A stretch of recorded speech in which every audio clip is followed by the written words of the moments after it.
All right, everybody, welcome to module number 3, method writing. So in week 1, we learned to write like we talk so that we hear our voice on paper.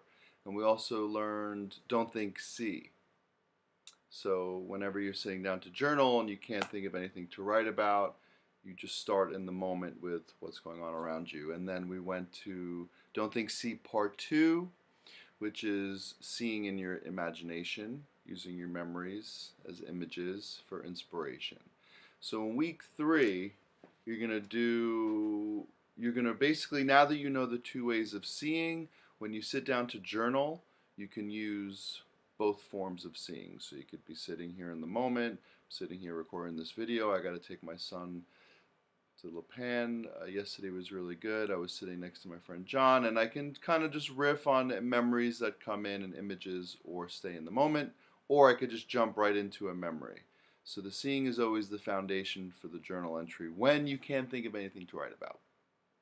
And the new exercise that we're going to learn right now, it's called the personal statement.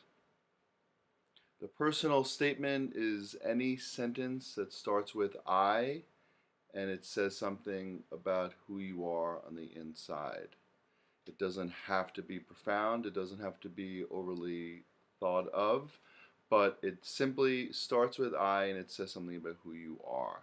And what you're going to do is you're going to journal, and every 3 or 4 lines, when you get to the end of the line, you're going to finish the sentence that you're on, and then the next 3 sentences in a row, make them personal statements. And they don't have to connect to what you're writing about. And when you're done with the 3, you can continue writing whatever it is you were writing about. You don't then have to make it about what you just said. And you do this every 3 or 4 lines. So to repeat, this week you're doing journal entries. You're using the 2 types of seeing if you ever get to a point where you're like, I don't know what to write about.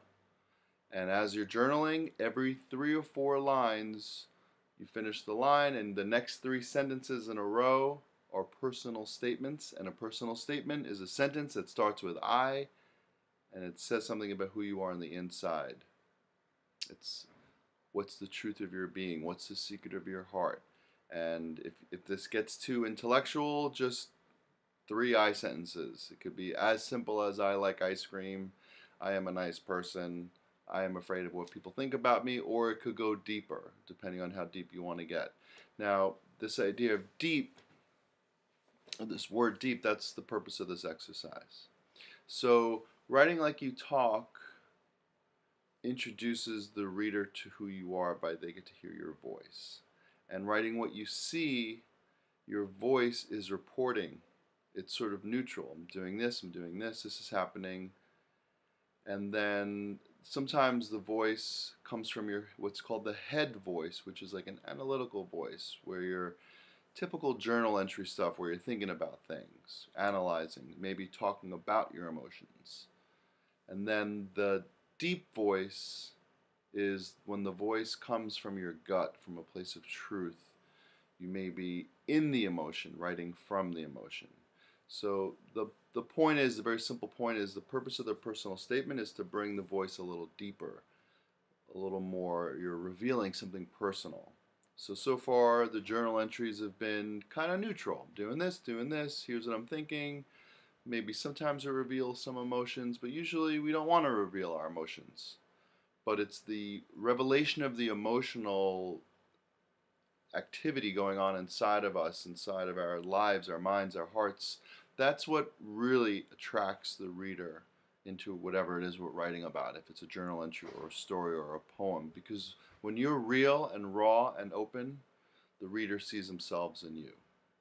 So I'm going to read you an example. This is very heavy personal statements. Yours doesn't have to be so heavy and depressing, but the truth is everyone has a dark side of themselves, dark secrets that they don't want people to see. We also have beautiful, strong light qualities, so your personal statements could be either. This is an example of something a little darker. When my brother walked in, I was hiding the birthday cake. I'm always hiding something. I don't want anyone to see me, not the real me. I am afraid no one will like me. The real me is a blur. I've learned to fake it, but I know the truth about myself. The real me is lazy, confused. The real me is the real me is ugly. I'm ugly. I'm the reason my mother sleeps till noon. I'm the reason why my parents fight. I just want to stay under the covers. I'm lazy. I'm a bad person. I'm a bad boy. Okay, again, very heavy, very intense, but I read it to you to give you permission that if there are things that are very personal inside that you may be too embarrassed to reveal, to start to show it in the personal statements. It's going to be very compelling for the reader, and it's going to make the deep voice apparent inside of you. So if you have any questions about this exercise, again, be in touch with me by email or text, or tell your parents that you want to set up a quick Zoom conference. I'm sure I can clarify any confusion you may have, but hopefully this is pretty straightforward, and I look forward to seeing you live this week. Thank you.